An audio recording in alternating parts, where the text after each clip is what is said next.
Let's talk about something that sounds ordinary, almost boring, yet sits underneath nearly everything physics says. The idea of a state. A state sounds like a condition, a description of how something is right now.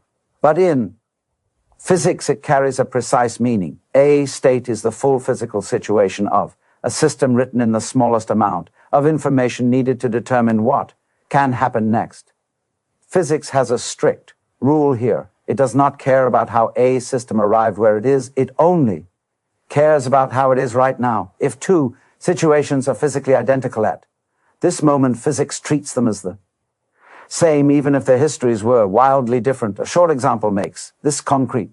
Think about a cup of coffee on a table. To predict what happens next, physics does not need to know who brewed it, what cafe it came from, or how tired you are. What matters is whether it is hot or cold, how much coffee is there, and the surrounding room temperature. If two cups match in those properties, physics predicts the same cooling behavior for both. The story behind them disappears. Only the present description remains. That present description is the state. This idea reaches far beyond coffee. A moving ball, a gas in a room, a planet in orbit, all of them are treated the same way. Physics asks a single question: what information is required to fix the future behavior? Everything else is ignored, not out of laziness, but because it has no physical effect. This is where people often hesitate. It feels like something must be missing. Surely, reality carries more detail than a short list of numbers, yet experiments keep agreeing with physics. If a detail cannot influence what happens next, it does not belong in the state. A state is not a photograph. It is a working summary. It contains exactly what the laws of nature can act on and nothing more. That makes states powerful and also a little unsettling. It means the universe carries itself forward moment by moment without consulting its past, except through what the current state already holds. Everything that can happen next depends on what fits into that description and nothing else. So, let's slow this down and take it apart carefully, because this is where the word state stops sounding ordinary and turns into something precise. At the most basic working level, a state is the complete physical condition of a system, expressed in a form that allows the laws of physics to operate without guessing. It is not a picture, not a label, and not a story. It is a set of facts that fully fixes what the system can do next. That word complete is doing real work. Here, complete does not mean detailed in a human sense. It does not mean rich, expressive, or emotionally satisfying. It means that if you hand this description to the laws of physics, they do not ask for anything else. No extra information, no missing inputs, no follow-up questions. Some detail can affect what happens next. It belongs in the state. If it cannot, it does not. That rule sounds obvious until you apply it. Seriously, return briefly to the coffee. Suppose two cups sit on the same table. One was brewed 5 minutes ago, the other an hour ago. One was stirred clockwise, the other counterclockwise. One came from a cafe, the other from a kitchen. None of that enters the state if the temperature, the amount of liquid, and the surrounding air are the same. Physics predicts the same cooling behavior. The rest feels important to us, but it has no physical leverage. That difference between what feels real and what can influence future behavior is where many people get lost. Physics has learned to be ruthless about it because prediction depends on it. This tells us something crucial about what a state actually is. A state is not how things look, it is how things are. Positioned relative to the rules, that is a very different notion. It trades rich description for functional sufficiency. This is why states so often look like a short list of numbers, not because reality is simple, but because most details cancel out when it comes to future change. People often expect that. More description should always improve. Prediction Physics finds the opposite. Extra description often adds noise. Without adding power, states are minimal on purpose. Now, follow the consequences of that idea. Any change you can think of, motion, heating, mixing, decay, growth, can be described. Let's talk about something that sounds ordinary, almost boring, yet sits underneath nearly everything physics says. The idea of a state, sounds like a condition, a description of how something is right now. But in physics, it carries a precise meaning. A state is the full physical situation of a system written in the smallest amount of information needed to determine what can happen next.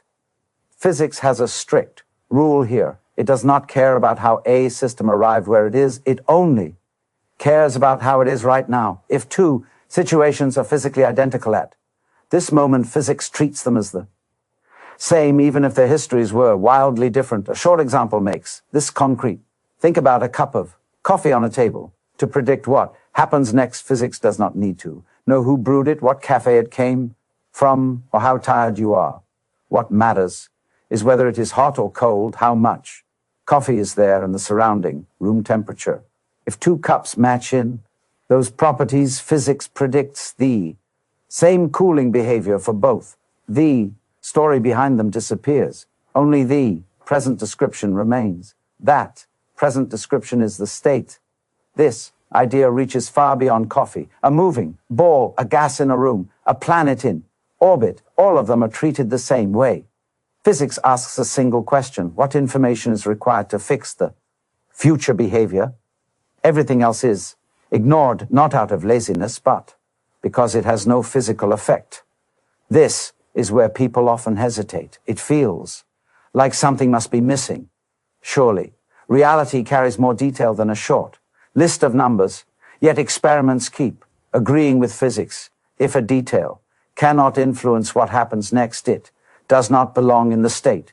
A state is not a photograph. It is a working summary. It contains exactly what the laws of nature can act on and nothing more. That makes states powerful and also a little unsettling. It means the universe carries itself forward moment by moment without consulting its past, except through what the current state already holds. Everything that can happen next depends on what fits into that description and nothing else. So, let's slow this down and take it apart carefully, because this is where the word state stops sounding ordinary and turns into something precise. At the most basic working level, a state is the complete physical condition of a system, expressed in a form that allows the laws of physics to operate without guessing. It is not a picture, not a label, and not a story. It is a set of facts that fully fixes what the system can do next. That word complete is doing real work. Here, complete does not mean detailed in a human sense. It does not mean rich, expressive, or emotionally satisfying. It means that if you hand this description to the laws of physics, they do not ask for anything else. No extra information, no missing inputs, no follow-up questions. Some detail can affect what happens next. It belongs in the state. If it cannot, it does not. That rule sounds obvious until you apply it. Seriously, return briefly to the coffee. Suppose two cups sit on the same table. One was brewed 5 minutes ago, the other an hour ago. One was stirred clockwise, the other counterclockwise. One came from a cafe, the other from a kitchen. None of that enters the state if the temperature, the amount of liquid, and the surrounding air are the same. Physics predicts the same cooling behavior. The rest feels important to us, but it has no physical leverage. That difference between what feels real and what can influence future behavior is where many people get lost. Physics has learned to be ruthless about it because prediction depends on it. This tells us something crucial about what a state actually is. A state is not how things look, it is how things are. Positioned relative to the rules, that is a very different notion. It trades rich description for functional sufficiency. This is why states so often look like a short list of numbers, not because reality is simple, but because most details cancel out when it comes to future change. People often expect that.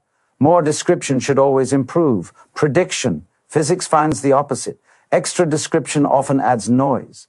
Without adding power, states are minimal on purpose. Now, follow the consequences of that idea. Any change you can think of, motion, heating, mixing, decay, growth, can be described as a transition from one state to another. The laws of physics are nothing more than rules that map one state into the next. This reframes the entire structure of physics. Instead of objects being pushed around by laws, you get states being updated by rules. Instead of causes acting on things, you get present conditions fixing future conditions. Take memory. People often speak as if physical systems remember their past. Physics says something stricter. Any trace of the past must be encoded in the current state. If it is not encoded there, it has no effect on what follows. A stretched spring carries information about being stretched because its present shape contains it. A scar carries information about an injury because the tissue structure contains it. A cooled cup of coffee carries no information about how hot it was an hour ago because nothing in its present condition encodes that fact. Memory in. Physics is not a mysterious faculty. It is information stored in a state. Leads to a result many people resist. The past has no direct influence on the present. Its influence exists only through what survives in the current state. If nothing survives, the past is physically silent. This is not a philosophical preference. It is forced by how prediction works. If two systems share the same state, physics gives them the same future. No experiment has ever contradicted this. Now let's push deeper into what a state is, not just how it behaves. A state is an abstract object. That word often raises eyebrows, but here it means something very specific. The state is not located in space the way the system itself is. System exists in space. The state exists in the space of possible conditions. Those are different arenas. A ball travels through space. Its state lives in a mathematical space whose coordinates represent position and motion. A gas fills a room. Its state lives in a space defined by quantities. Like temperature, pressure, and density, the system and its state are related, but they are not the same thing. This distinction becomes important as systems grow large. A gas contains an enormous number of particles, far too many to track individually. Still, it has a state. Physics uses collective quantities because they preserve predictive power. The full microscopic detail exists, but the state that physics actually uses is compressed. This reveals another sharp lesson. A system always has a state, even when no one can write it down. Existence and accessibility are not the same. Weather has a state. We measure parts of it, approximate others, and still get surprises. The laws did not fail. The description was incomplete. This reframes uncertainty in a very concrete way. Uncertainty is not something floating over reality. It is a mismatch between the actual state and the state we are able to specify. Physics never becomes confused. Descriptions do. This also explains why physics places so much emphasis on initial conditions. Laws by themselves do not produce specific outcomes. They only specify how states change. Without a state to act on, laws describe possibilities, not events. People often ask why the laws of physics do not explain everything. The answer is blunt. Laws do not select states. They transform them. The universe does not. Ask the laws what state to be in. It already is in one. Now bring this picture into modern physics. In quantum mechanics, the state takes a form that resists everyday language. It does not assign definite values to properties, like position or motion. Instead, it encodes the full structure of possible outcomes, yet its role remains unchanged. The quantum state still contains everything physics can say about what follows. Nothing extra can be pulled from it, nothing less will. Suffice, this result bothered many brilliant physicists. They suspected hidden layers beneath the formalism. Decades of experiments answered the same way. Predictions match the quantum state exactly, and no hidden layer reveals itself. Once again, physics encountered the same lesson. Reality provides exactly the information it uses, and no surplus. Here the idea of a state stands out as more than a technical detail. It holds the structure of physics together. The universe advances by carrying forward a compact description of itself. Each moment inherits on what the present state contains. Everything else drops out of physical relevance. This does not make reality thin. It makes it efficient. And now something subtle but powerful comes into view. If the state contains all that can influence what follows, then the question what exists quietly transforms into what can affect future change. In physics, existence and influence are inseparable. That single move explains why some things that feel important never appear in equations, while some abstract symbols carry enormous predictive force. Physics follows influence, not impression. State is not jargon at all. It is the mechanism by which nature carries information forward in time. And with that backbone in place, a further tension comes into view, one that appears when the very notion of a single, definite state begins to strain under it. From here, the idea of a state stands at the center of how physical influence is organized. If influence must pass through the state, then anything that fails to register there cannot affect what follows. This draws a hard boundary around explanation. Physics does not ask what might have played a role. It asks what is encoded right now in a way that constrains the next moment. This changes how cause and effect are treated. Causes are not events reaching forward from the past. They are features of the present state that limit what can happen next. Effects are not produced by history pushing forward. They are produced by rules acting on current conditions that view clashes with everyday habits of thinking. People tend to place causes in stories about what happened earlier. Physics places them in the present. Description. Difference is structural, not linguistic. Now look at systems where states react strongly to small differences in chaotic dynamics, extremely tiny. Variations in the state lead to wildly different outcomes. Weather illustrates this well. Two atmospheric states that differ by amounts far below any practical measurement can lead to entirely different futures. The rules remain exact. Nothing about the laws breaks. The difficulty lies entirely in the state itself. Here is the striking result. Rule-based evolution survives.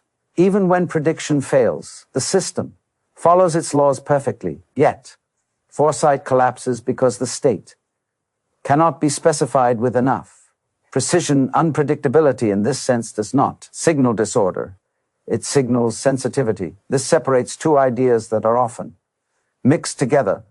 Lawfulness describes how states lead to states.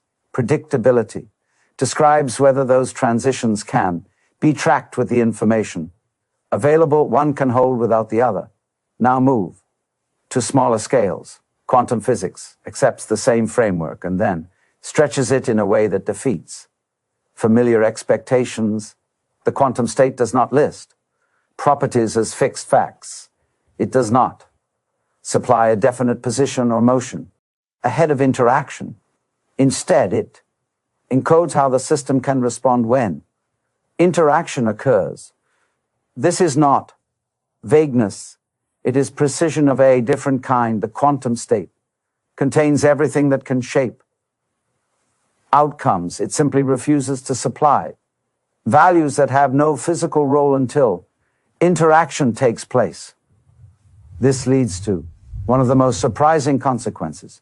In physics, the same state can give rise to different outcomes depending on how it is probed. The outcome is not stored in advance.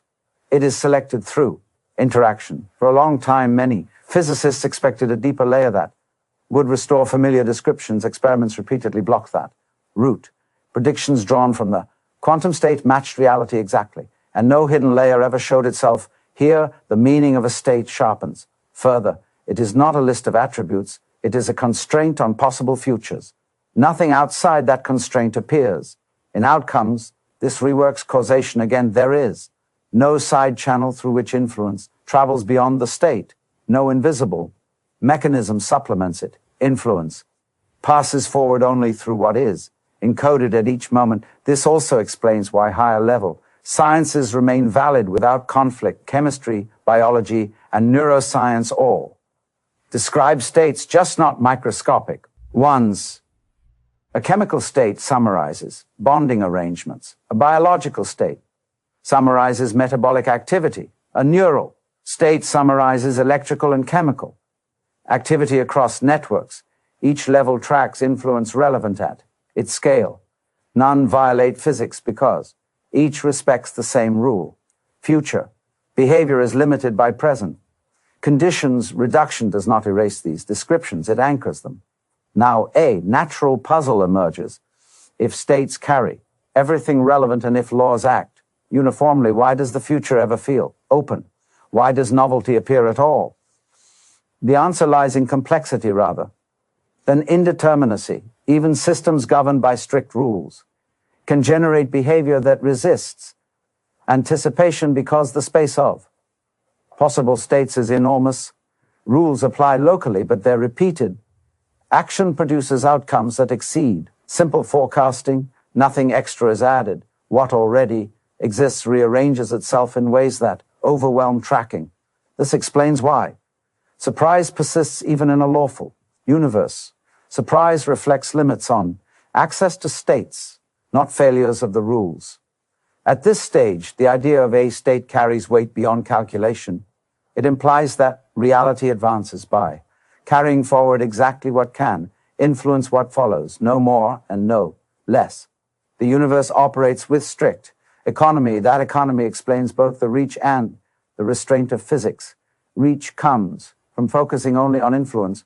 Restraint comes from ignoring everything else. The picture that emerges is stark, but coherent. Reality is not driven by hidden narratives or accumulated intentions. It eats through continuous updates of... Have you ever noticed that most people live like highly intelligent hamsters?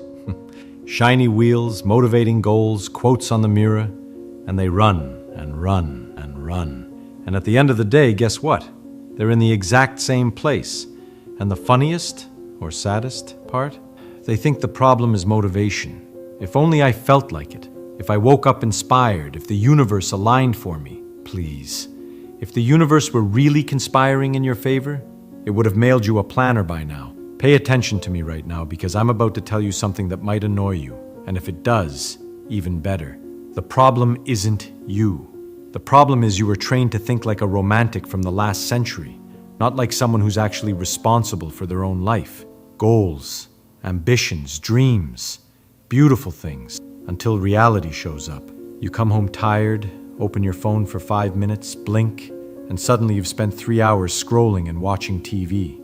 Picture your mind as a laboratory, and there you are with a lab coat, goggles, and a sign that says, Project, Change My Life. But all you've got is a weak battery called motivation, winning sometimes and betraying you the rest of the time. It would be funny if it weren't exactly what's stopping you from becoming who you could be. Now, a little mental experiment.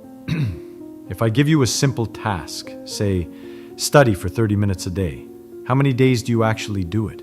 3? 2? None, because you swore you'd start on Monday? So let me ask you, if your success depends only on your willpower, are you really okay with that? Because honestly, I wouldn't be. The The human mind wasn't built to obey vague promises like, I'm going to be disciplined. It was built to save energy, cheat, complain, create genius excuses, and then act surprised when nothing changes. So let's play a different, more honest game. If you can't rely on motivation, how on earth are you going to win?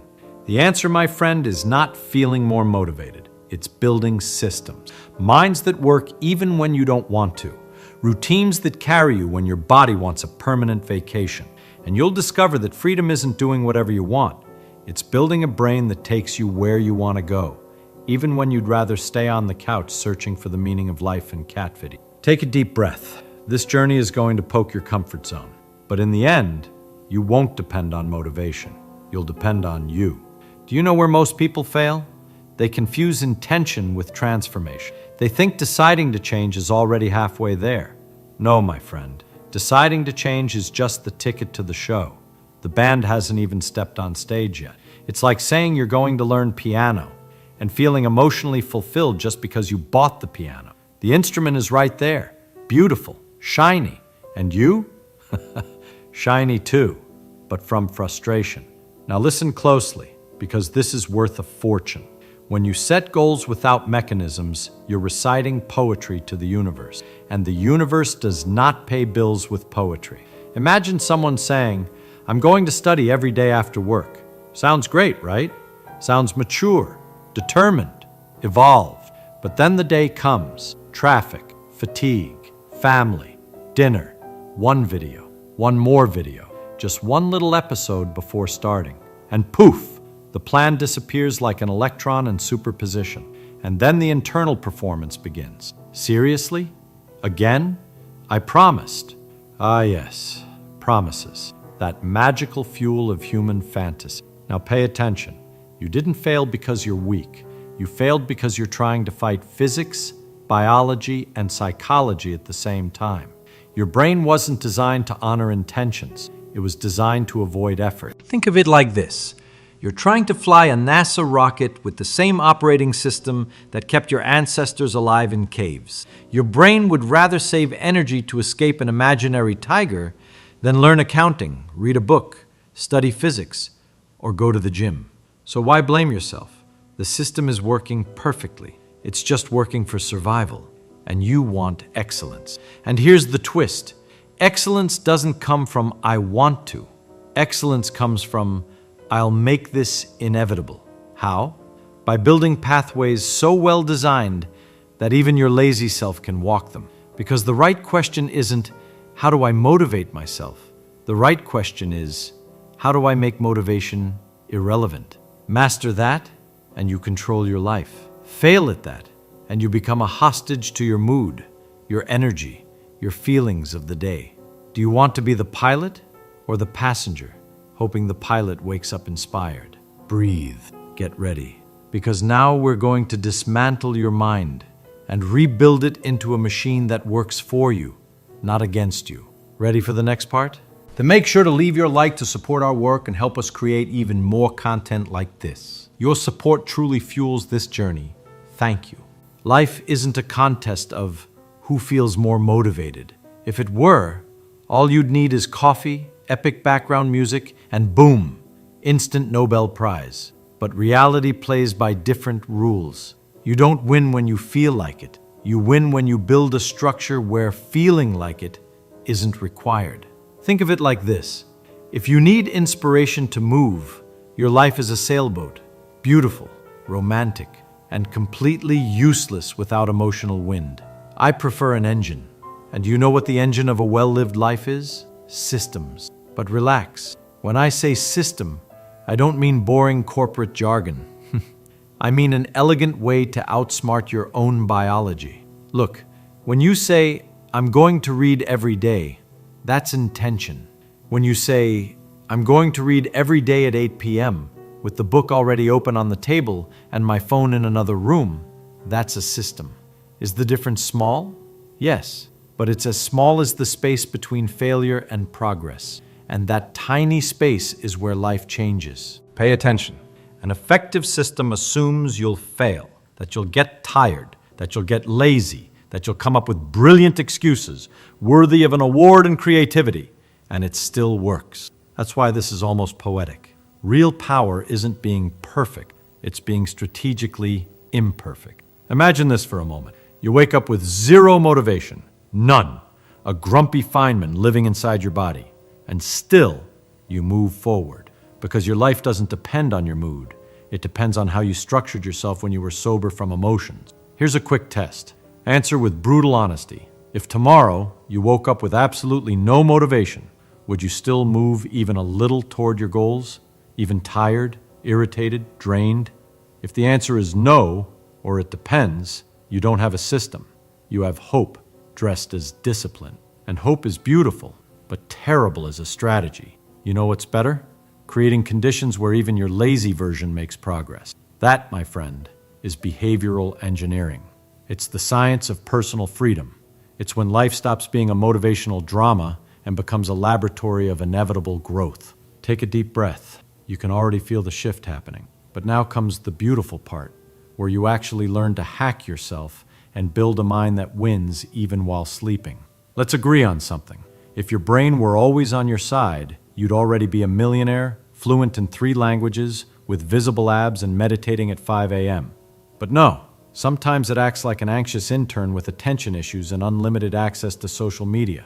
And then you blame yourself. You feel weak, when really, you're just using emotional tools to fight biological mechanisms. So let's flip this game.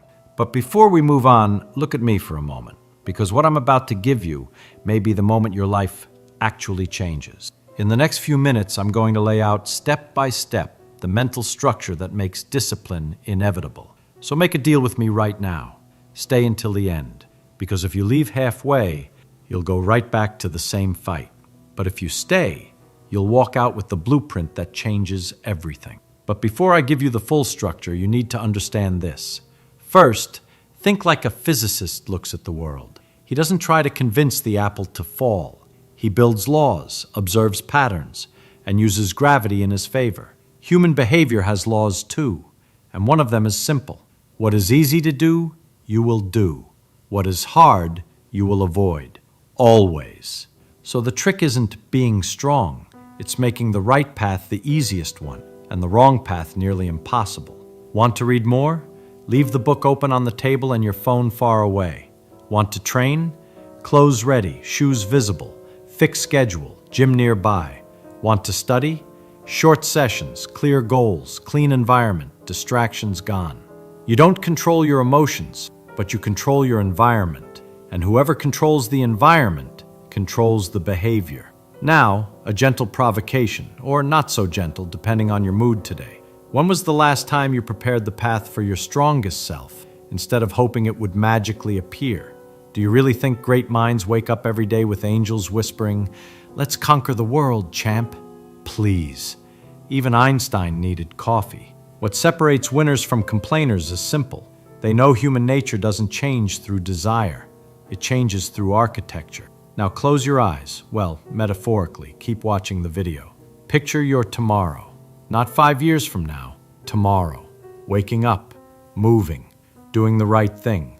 Not because divine motivation struck you, but because you made the right choice, the obvious one. That, Mike, is real free. Not depending on the emotion of the day, but on the design of your mind. And now that you're starting to see this, it's time to go deeper into the subtle art of turning friction, laziness, and inner chaos into a system that works for you, not against you. Breathe. Your brain is being rewired as you hear this. Let's continue. We're entering the territory where most people quit, not because it's impossible, but because they mistake discomfort for failure. Let me ask you something. When you start changing a habit, why do you think your brain complains? Because it hates you? Because you were born undisciplined? Or because life is unfair only to you? None of that. Your brain is doing exactly what it was designed to do, protect you from the unknown effort. It thinks, work today? Spend energy on this? What if a tiger shows up later? Better save glucose. The tiger doesn't exist anymore, but your operating system never got the memo. So when you feel laziness, doubt, resistance, that's not a sign to stop. It's a sign you're updating the software. And every update has bugs before it becomes stable. The problem is people expect to feel ready. They want change without discomfort, as if life had a no-friction mode, like a video game on easy. But look around. Nothing extraordinary is born from comfort. The butterfly needs the struggle to fly. Muscle only grows when challenged. The brain only evolves when pushed beyond automatic patterns. And here's something that might set you free forever. The pain of discipline is lighter than the pain of staying the same. Does change hurt? Yes, but it hurts far more to live a life below your potential. It hurts to wake up and realize the version of you that lives in your imagination is still tracked in your plans. And I know you feel that, deep down, in the silence before sleep, when no one's watching, and you wonder, am I really becoming who I can be? That thought hurts, and that pain is precious. It's the fuel to break inertia. Now imagine this with me, just for a moment. You wake up tomorrow, and instead of negotiating with your mind like a tired politician, you just do. No drama, no inner debate, no existential soap opera. You do it because you became someone who does, because the system is already running, because you're no longer a spectator of your own brain. You became its engineer. Systems don't remove effort, they remove uncertainty. And uncertainty is what paralyzes 99% of people. If all you had to do was wake up and follow a clear plan without depending on mood, without depending on the emotional weather of the day, how much further would you be in 6 months, 1 year? Stop and imagine it. Feel it. Your future self is looking at you right now, asking, are you going to keep relying on motivation or build the mind that wins every time? If that question stung, good. That means your awareness is waking up. Let's keep going, because now we enter the stage where change becomes real and your identity starts aligning with your destiny. Have you ever noticed that life doesn't change when you make big declarations, but when small actions repeat long enough that people can't even recognize the old you anymore? The problem is people expect a grand moment of enlightenment. That movie scene where everything suddenly makes sense, the sky opens, the music plays, and you become a disciplined monk overnight. Hate to break it to you, that's not happening. Life doesn't transform in an epic explosion, it changes in silence, in the ordinary, in that tiny choice no one sees, the one you repeat 1,000,000 times until it becomes part of who you are. And listen, I'm not talking about becoming some miserable robot that only works. Quite the opposite. I'm talking about real freedom. When you build systems, the world doesn't control you anymore. Your mood doesn't control you, your past doesn't control you, your impulses don't control you. You choose, for real. And then, guess what? Life starts feeling light. Yes, light. Because discipline isn't the prison. Lack of discipline is. People without systems are always tired, always frustrated, always trying to get back on track, like an old computer freezing with 1,000 tabs open. Now imagine a mind that runs like a finely tuned machine. You wake up and your day already has rails. You move forward, maybe slowly, but forward. No daily civil war in your head, because you stopped forcing your brain to decide everything and let it simply execute. And here's the beautiful twist. When you do this, the motivation you used to chase desperately comes back naturally, because motivation doesn't come from intention, it comes from progress. Think for a second. How many times have you felt incredibly motivated simply because you were seeing results? You don't need motivation to start. You need a system. And the system, through some divine or scientific irony, ends up creating motivation later. But listen closely. You're not just building habits. You're building identity. Identity doesn't change when you say, I want to. It changes when you prove to yourself again and again, I am the kind of person who follows through. Today, you might be full of doubt. That's okay. Doubt doesn't stop you. Paralysis does. And guess what the antidote to paralysis is? Consistent action. Even tiny action. Look at you right now. You're here, absorbing this, feeling something waking up inside you. A mix of discomfort and excitement. Like a bigger version of you knocking on your present self saying, open up. It's time. So do it. Open. Take a deep breath. Because the next part is where everything clicks. Where your system stops being theory and becomes a living engine inside you. Now, if you've made it this far, you're about to learn the difference between trying to win and making victory inevitable. People don't fail because they're weak. They fail because they depend on willpower. And willpower is like that guest who promises to stay just one day and disappears exactly when you need them the most. So let's build something more reliable than motivation, a smart, human, almost unbreakable system. Picture yourself building a bridge to your future, not a magical bridge held up by hope, but a solid one with pillars and psychological concrete. How do we start? First principle, choose one anchor goal. Just one. None of this doing everything at once like an anxious octopus. Ask yourself, if I make consistent progress on this one thing, does my whole life improve? It could be health, studying, finances, a project, your channel, your career. Chosen? Good. Now let's build the path so this goal survives even on your laziest days. Second principle, map reality, not fantasy. List with almost uncomfortable honesty what you've already tried, where you fell, what slows you down, when you procrastinate, why you quit. Not to judge yourself, but to be a scientist of your own behavior. Your brain is not your enemy. It's just overdoing its job of saving energy, so we'll train it gently, strategically. Third principle, turn intention into mechanism. Intention is, I'm going to read more. Mechanism is, I will read every day at 8 p.m., sitting at the table with my phone far away and the book already open. See the difference? The brain loves the romantic ambiguity of the first sentence. We will give it the pragmatic clarity of the second. Now the golden secret. The system must work even on your worst day. That means creating flexible versions of the same action. Ideal version, reduced version, minimum version to keep the flame alive. For example, ideal, read 45 minutes. If impossible, read 20 minutes. If still impossible, read 5 pages. You do not fail, you adjust. If even your tired version can do it, you've unlocked a superpower.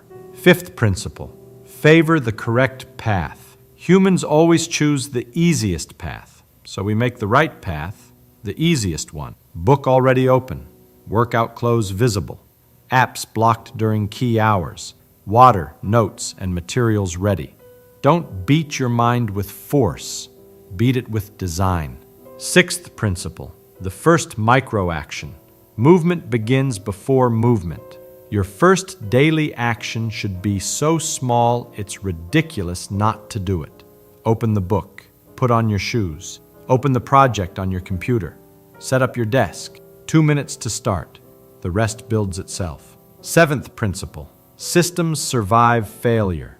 If you're late, do the reduced version. If you failed yesterday, don't do double today. Do simple so your rhythm returns. The system exists to carry you when you can't carry yourself. And while you're doing this, something begins to shift. Without noticing, your mind starts changing. You stop depending on being inspired and start relying on something far more powerful, a new identity being built in silence. Now you are not someone who tries to be disciplined. You are becoming someone who is consistent. And that, my friend, changes everything. Now that the bridge is standing, it's time to reinforce the structure so it lasts a lifetime. The goal here isn't just progress. It's evolving with grace, intelligence, and peace of mind. Let's continue the story. First move, the weekly review that sharpens your mind. Pick a day, for example, Sunday morning. Sit calmly and ask, what worked this week? Where was there friction? What can I make simpler? What can I automate? Adjust one thing per week, just one. Small adjustments, done patiently, build an extraordinary life. Second move, remove the training wheels when you're ready. Many tools are fantastic in the beginning. Reminders, timers, techniques. But as you evolve, you gradually remove those training wheels and strengthen the real habit. Not because you need to be a hero, but because your system is growing. Third move, focus cycles. Instead of trying to master everything at once, choose 6 to 8 week periods to prioritize one skill or area. During that cycle, everything else runs on a healthy autopilot. This reduces anxiety and increases depth. You progress like a scientist, phase by phase. Fourth move, protect your most valuable energy. Do the most important thing when your mind is fresh. For most people, that means the first hours of the morning. Not a spiritual rule, biology.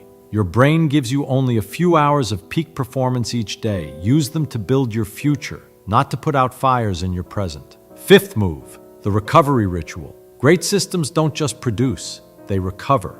Sleep, conscious pauses, moments of creative idleness. Productivity isn't a sprint. It's a marathon with controlled breathing. Sixth move, treat failures as data, not drama. Missed a day? Observe, learn, adjust, continue. Don't punish yourself. Guilt destroys momentum. Curiosity restores it. Feynman would say, don't waste time defending your ego. Defend your progress. Seventh move, celebrate the simple. Each completed day is a victory. Don't wait for the trophy to acknowledge yourself. Life changes when you learn to love the process, because the process is where your future is built. In the end, understand this. The person capable of achieving great dreams isn't the one with the most emotion, but the one with the emotional and operational structure to move forward every single day. You're not training actions, you're training an identity, an unshakable identity. And when that happens, success stops being an event and becomes a consequence. Now comment below this sentence to lock it into your mind once and for all. My consistency matters more than my motivation. This will force your brain to understand that we must keep acting, keep moving, keep showing up, even without motivation. Don't forget to leave a like to support our research and work. If you're not subscribed yet, subscribe now so you don't miss the next chapters of this mental build journey. Thank you for watching till the end. Take care, and see you in the next video. What if the reason you hate learning isn't because your brain is lazy, but because you've been forcing it to work against its nature? Most people spend years trying to make themselves interested in things they should learn. They sit down with textbooks, tell themselves to focus, and wonder why their minds keep wandering. They assume learning is supposed to feel like discipline, like lifting weights for the mind. But there's something fundamentally wrong with this picture. The brain doesn't need to be forced to love learning. It already does. Watch a child spend hours figuring out how a door latch works, or how to stack blocks higher without them falling. Nobody taught them to be curious about these things. Nobody rewarded them for caring. They simply encountered a puzzle, and their minds locked onto it like a magnet. The question isn't how to make your brain love learning. The question is, what are you doing that's killing this natural drive? Here's the uncomfortable truth. When people say they hate learning, what they actually hate is the feeling of information sliding off their minds like water off glass. They hate reading a page and realizing they absorbed nothing. They hate sitting in lectures where words turn into noise. And so they conclude that they're not good at learning, or that certain subjects just aren't for them. But this has nothing to do with their capability. It has everything to do with a fundamental misunderstanding about how understanding actually works. Think about the last time something genuinely fascinated you.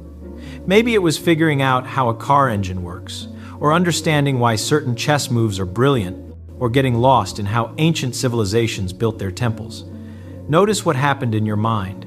You weren't just passively receiving information, you were actively grappling with it. You were asking questions, even if silently. You were trying to predict what comes next. You were noticing contradictions and trying to resolve them. Your brain was doing something, not just absorbing. Now compare that to how most people approach learning. They open a textbook and start reading. They attend a lecture and start listening. They assume their job is to transfer information from the page or the speaker into their memory, like pouring water from one container to another. And this is precisely where everything breaks down, because the brain doesn't work like an empty container waiting to be filled. It works like a living thing that grows by wrestling with its environment. Let me show you what happens when you try to learn passively. Imagine someone reads you a paragraph about how electricity works. You hear the words. You might even understand each sentence as it passes by. But 5 minutes later, if someone asks you to explain it, you find yourself grasping at shadows. The information never actually became part of you. It just moved through your awareness like scenery passing by a train window. You were present, but you weren't engaged in the kind of mental activity that builds understanding. Here's the key principle that changes everything. The brain only truly learns what it has to actively reconstruct, not what it hears, not what it reads, what it builds for itself, piece by piece, through its own effort. This isn't a metaphor. This is how the neural machinery actually operates.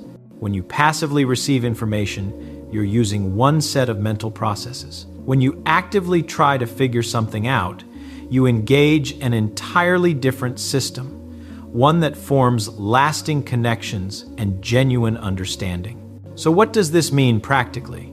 It means you need to transform every learning situation into a problem-solving situation. Before you read about how something works, you should wonder how it might work. Before you study a solution, you should struggle with the problem. Before you accept an explanation, you should notice what puzzles you about it. This sounds simple, but it requires a complete reversal of how most people approach learning. Let's take a concrete example. Suppose you need to understand how levers work. The typical approach is to read the explanation, look at the diagrams, memorize the principle that force times distance on one side equals force times distance on the other side. Maybe you can even solve some textbook problems by plugging numbers into the formula. But do you really understand it? Here's a test. Can you explain why a long lever is stronger than a short one without using any equations? Can you predict what would happen with a lever that has uneven thickness? Can you figure out whether it would be easier to lift a rock with the fulcrum close to you or close to the rock? If you can't answer these immediately, it's not because levers are complicated. It's because you never actually built an understanding of levers in your mind. You only memorized facts about levers. And facts without understanding are like having a map of a city you've never visited. You know where things are supposed to be, but you can't actually navigate. Now here's how you would approach the same topic differently. Before reading anything, you would play with the idea. You would imagine pushing down on a seesaw and think about what determines how much force you need. You would picture trying to pry open a stuck door and wonder why a longer stick helps more than a shorter one. You would make predictions, even wrong ones. You would confuse yourself with edge cases. Only then would you look at the explanation, not as truth delivered from above, but as someone else's solution to the same puzzles you've been wrestling with. This completely changes the experience. When you read the explanation now, you're not passively receiving it. You're testing it against your own thinking. You're seeing where it confirms your intuitions and where it surprises you. You're noticing what it clarifies and what it leaves mysterious. The information doesn't just sit in your memory. It connects to a whole web of active thinking you've already done. It becomes part of how you see the world. This principle applies to everything, but people resist it for a simple reason. It feels inefficient. Why should you waste time wondering about something when you could just read the answer? Why struggle when you could simply be told? This is the trap. It feels like struggling with a problem before seeing the solution is extra work, but it's not extra work. It's the only work that actually produces understanding. Everything else is just the illusion of learning. Think about what happens in a typical classroom. A teacher explains a concept clearly. The students nod along.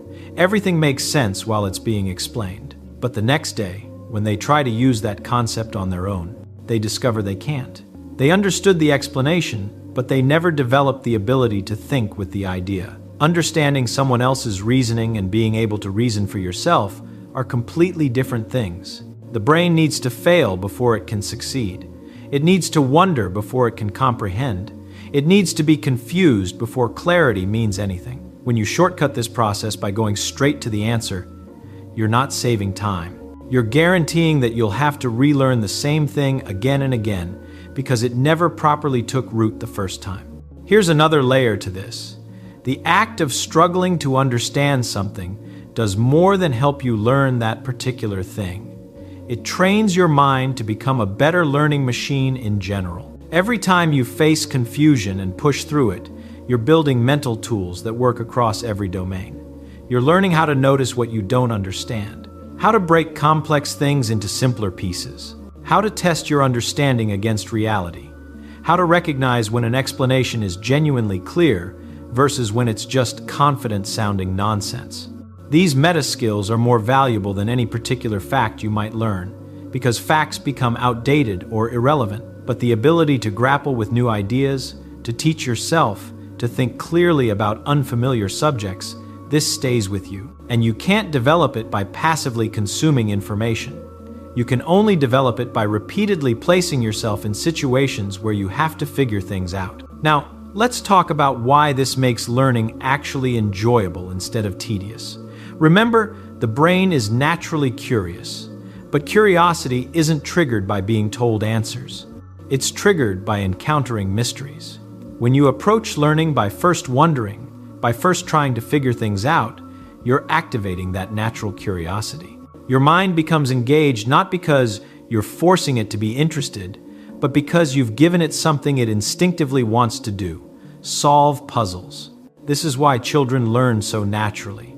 They don't separate learning from playing. They encounter something puzzling. They mess around with it. They form theories. They test them. They update their understanding. It's all one continuous process of active engagement. Somewhere along the way, formal education convinced us that real learning means sitting still, absorbing information, and proving we remember it. But this is almost the opposite of how the mind actually builds understanding. Let's apply this to reading a difficult book.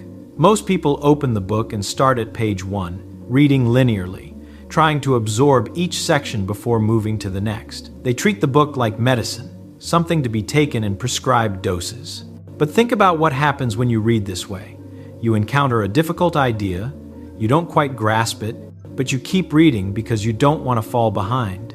You tell yourself you'll understand it later. The difficult idea becomes one of many things you're sort of following but not really grasping. Now, imagine a different approach. You open the book, but instead of reading to absorb, you're reading to notice what puzzles you. When you hit something you don't understand, you stop. You don't keep reading. You engage with the confusion. You try to articulate exactly what doesn't make sense. You flip back to earlier sections. You think about whether the author's claim could be wrong or whether you're missing something. You try to explain the idea to yourself in simpler terms. Only when you've genuinely worked through the difficulty do you continue. This might mean you read 10 pages in the time most people read 50, but those 10 pages actually become part of how you think. The other approach gives you the comforting feeling of progress, but when the book is finished, almost nothing remains. You can't explain the key ideas. You can't use them in new situations. You just have a vague memory of having read about them. The same applies to mathematics. People think they're bad at mathematics because they get lost in the symbols and procedures. But the problem isn't the mathematics itself. The problem is treating mathematics as a series of rules to memorize rather than a language for thinking precisely about relationships. When you see an equation, the question isn't, what is the rule for solving this? The question is, what is this equation actually saying about the world? Take something as simple as addition. Children who understand addition don't just know that 3 plus 4 equals 7. They can picture combining groups of things. They can see that the order doesn't matter. They can recognize addition in countless different situations. Children who only memorize that 3 plus 4 equals 7 have just collected a fact. They might even collect hundreds of such facts. But they haven't understood the concept, so when they encounter slightly different situations, they're lost. Every subject works this way. Chemistry isn't about memorizing what happens when you mix certain elements. It's about understanding why atoms behave the way they do, so you can predict what will happen in situations you've never encountered. History isn't about remembering dates and names. It's about understanding the forces that drive human societies, so you can recognize patterns in your own time. Literature isn't about knowing what happens in various books. It's about developing insight into human nature and the power of language. But here's what makes this challenging. When you learn actively, you feel incompetent. You get confused. You make mistakes. You have to revise your understanding. This is uncomfortable. Passive learning feels much more pleasant in the moment. Someone explains something, you follow along. You nod, you feel like you understand. There's no struggle, no confusion, no discomfort. The problem is that this pleasant feeling is completely disconnected from actual learning. The brain only grows when it's pushed beyond its current capabilities. Comfort is the enemy of development.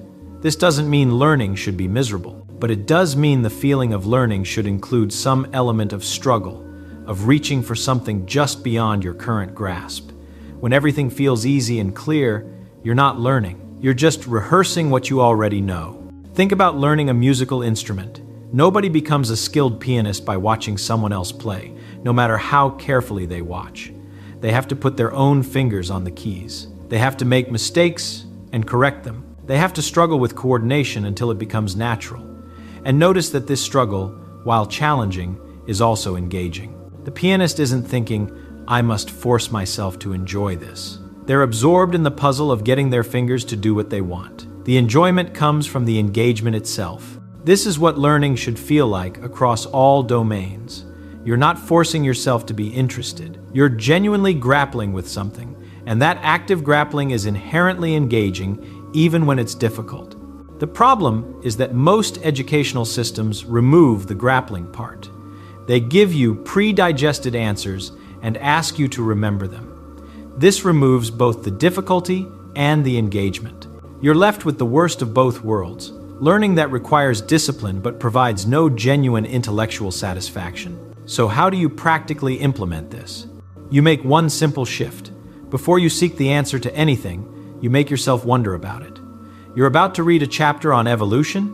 First, spend 10 minutes thinking about how you would explain the diversity of life if you had never heard of evolution. What would puzzle you? What would you need to explain? You're about to learn how an engine works? First, think through what would need to happen to convert fuel into motion. Make predictions. Be wrong. Then, when you encounter the actual explanation, you're not just absorbing it, you're comparing it to your own thinking. This works even for subjects that seem purely factual. History, for instance. Before reading about a historical event, think about what you would do if you were in that situation. What constraints would the people have faced? What options would they have had? What consequences would you predict for different choices? Then, when you read what actually happened, you're not just collecting facts. You're understanding why things unfolded that way rather than some other way. The beautiful thing about this approach is that it makes learning self-correcting. When you actively engage with material, you quickly discover what you don't understand. Gaps become obvious, confusions reveal themselves. But when you learn passively, you can maintain the illusion of understanding for a long time, only discovering the problem much later when you try to actually use what you supposedly learned. There's one more crucial element. You need to constantly test your understanding by trying to explain things without looking at your notes or textbooks. Not explain by repeating what you read. Explain in your own words, using your own examples, connecting ideas in your own way.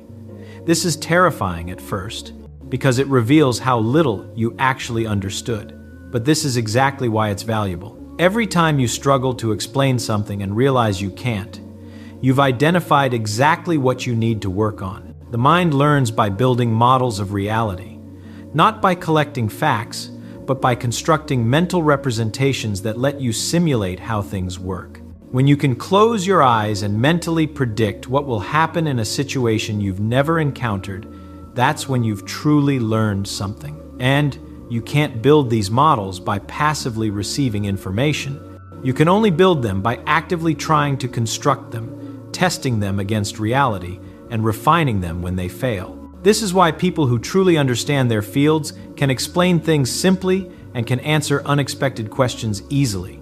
They're not recalling memorized information, they're reasoning from their models. They understand the territory, not just the map. And anyone can develop this kind of understanding in any field they choose, not by working harder at memorizing, not by forcing themselves to focus, but by transforming their relationship with learning from passive reception to active construction. The brain doesn't need to be forced to love this kind of learning. It already loves it. This is what the brain was built to do. Encounter puzzles, wrestle with them, build understanding, and use that understanding to navigate the world more effectively. Every time you approach learning this way, you're working with your nature rather than against it. And what seemed like discipline becomes discovery. What felt like obligation becomes genuine curiosity, not because you've changed what you're learning, but because you've changed how you're learning it. What if I told you that the only thing separating you from mastering any subject is not intelligence, but the way you learn? Most people believe that learning means memorizing facts or cramming information into their heads. But great minds know something different. There is a technique so simple it almost feels obvious, yet it forces the brain to absorb and truly understand knowledge at a level few people ever reach. Think about this. Someone who unraveled some of the greatest mysteries of modern physics wasn't known for making things complicated, but for making them simple. His ability was so rare that he could explain the most complex phenomena of nature as if he were telling a story to a child. And that's exactly where the secret lies. Mastery doesn't depend on raw genius, but on a mental process so powerful that anyone can apply it. And here's the surprising truth. You can use this exact method to learn absolutely anything you want. Languages, science, business, skills that today might seem impossible to you. The secret isn't endless hours of blind effort or constant memorization. The secret is forcing your mind to reorganize information in a way that it can never forget. In this video, I'm going to show you step by step how to apply the most powerful learning technique in the world. And by the end, you'll realize that your brain is not just a storage box for facts, but a living machine designed to simplify, connect, and create meaning. And once you learn how to use it, you'll discover that mastering anything isn't just possible, it's inevitable. So stay with me, because what you're about to learn may change not only how you study, but how you see your own potential. Let's begin.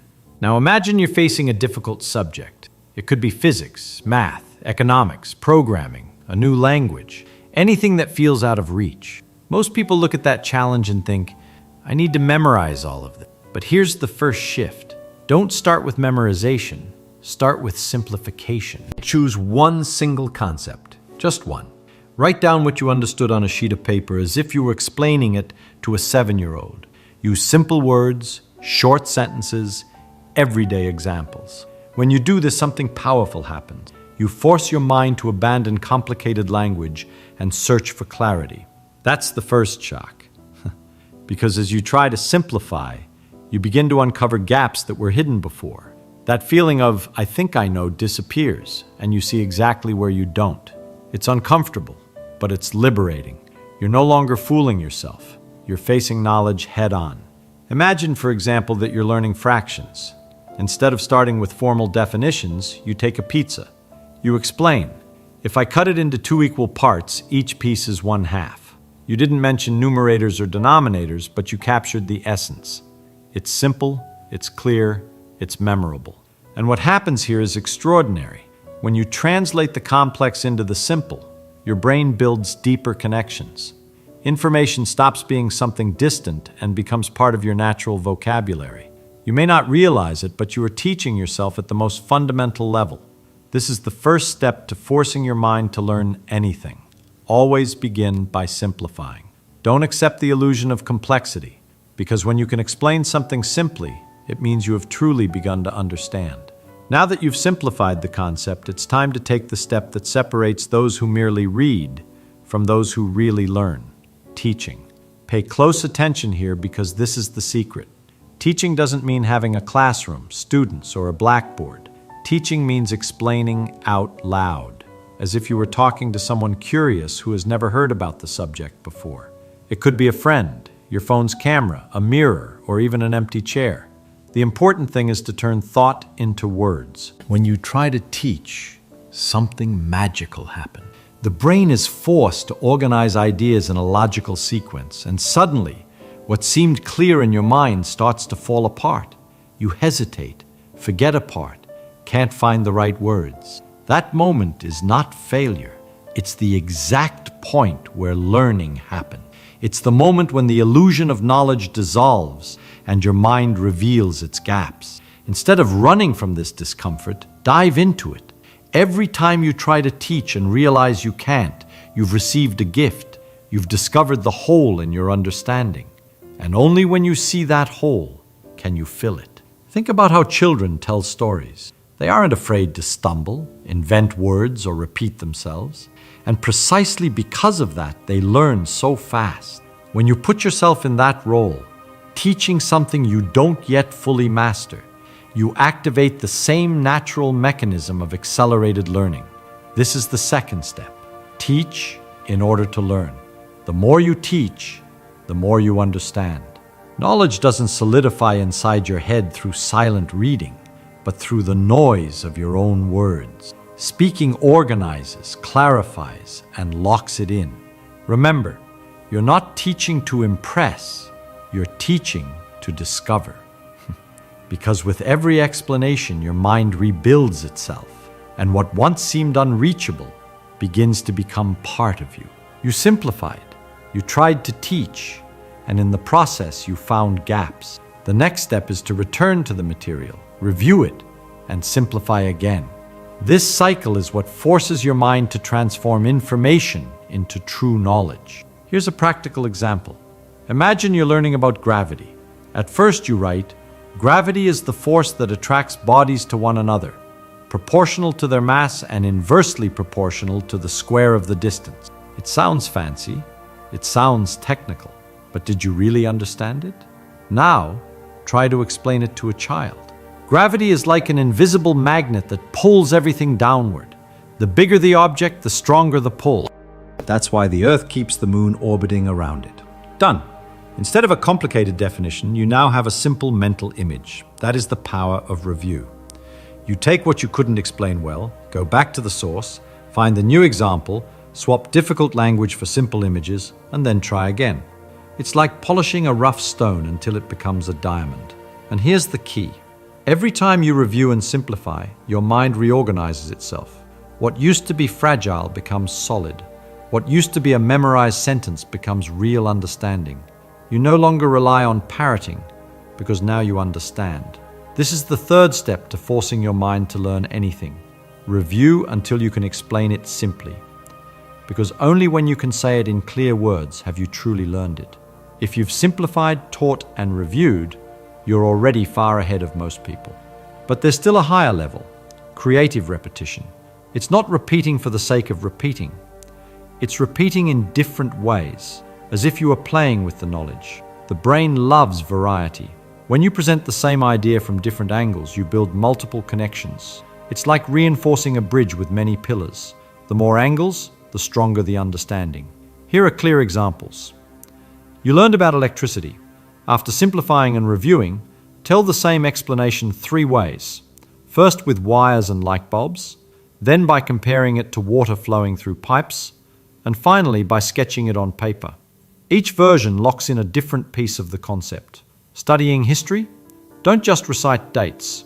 Turn it into a story. A hungry people overthrowing an unjust king, the French Revolution. Then tell it as a stage play. Then as a newspaper headline. Learning a language? Explain the same sentence in different contexts. See the pattern? The content stays the same, but the form changes. That shift forces the brain to create new links. The result? You don't just understand, you become able to use the knowledge in any situation. And here's the detail almost no one notices. When you play with learning, the brain treats it as pleasure. Pleasure activates memory systems far more strongly than obligation. That's why children learn by playing. They're not just accumulating, they're enjoying. So the 4th step is this. Don't be a mechanical repeater. Be a creator of versions. Each new way of explaining is a layer of cement that sets the knowledge permanently. But now pay close attention, because there's a moment when many people quit. Error. You try to simplify, explain, review, and you still stumble. The words don't come out. The logic slips. The explanation fails. Most people take that as a sign of failure, but the truth is exactly the opposite. Error is the compass that points the way to real learning. Think about it. When you make a mistake, it doesn't mean you know nothing. It means you found the exact point where your mind hasn't yet built a solid bridge, and that's precisely where you should work. The error isn't an obstacle, it's the map. Imagine you're studying probability. You try to explain why the chance of getting heads or tails is 50%. The first time, you say, because there are 2 options, and one of them has to happen. It sounds logical, but it's incomplete. When you stumble, you realize you need to understand more about independent events. The mistake exposed the gap. Now, when you review, you come back stronger, and your explanation evolves. A coin has no memory. Each toss is independent, which is why the chance is always 50-50. Another example. You try to explain photosynthesis and forget to mention sunlight. In the discomfort of that mistake, you're forced to review. Next time, you never forget again, because the failure became a permanent mark of memory. And here's the key. Every mistake is a rehearsal. The more you stumble while explaining, the more raw material you have to turn into clarity.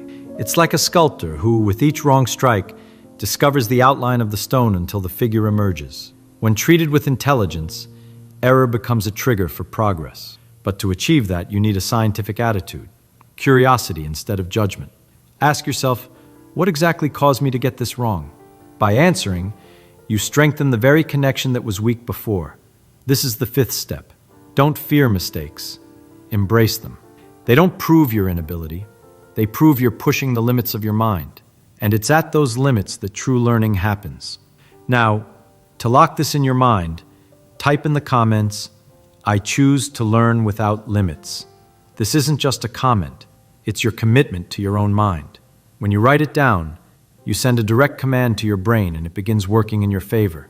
Think of it as the first step in your reprogramming, declaring to yourself that there are no barriers to what you can learn.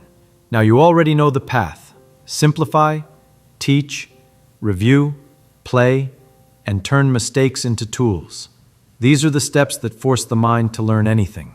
But there's one last ingredient that can't be ignored: hard work. Yes, there is method. Yes, there is technique. But without real effort, nothing grows. The brain is like a muscle. It must be strained. It needs resistance to develop. There is no genius without discipline. The truth is that every great mind worked hard, harder than most thought possible. And that's what gave power to the method. What changes when you apply this formula is that effort stops being empty. You no longer spend hours lost in underlines or meaningless repetition. Every attempt to explain, every corrected mistake, every creative review builds a solid step. And step by step, you climb until you master the impossible. In the end, the formula is simple but powerful. Simplify, teach, review, play, fail. And above all, work hard. There is no magic trick. There is discipline. There is method. And there is you putting it all into practice. When you commit, the impossible starts to feel inevitable. Because the mind, when forced the right way, expands. And a mind that expands never returns to its original size. So here's the challenge. Choose a topic today, any topic. Take a sheet of paper, simplify it, explain it, review it, play with it, embrace the mistakes, and do it with discipline every day. You'll discover in practice that there are no limits for someone who works hard with intelligence. This is the real secret. It's not just studying. It's studying the right way with enough intensity to turn your mind into an unstoppable force. If this video opened your mind, leave a like and subscribe so you don't miss the next lessons. And tell me in the comments, what's the first thing you're going to try to learn using this technique? I read every comment. Thank you for watching until the end. Stay well, and see you in the next video.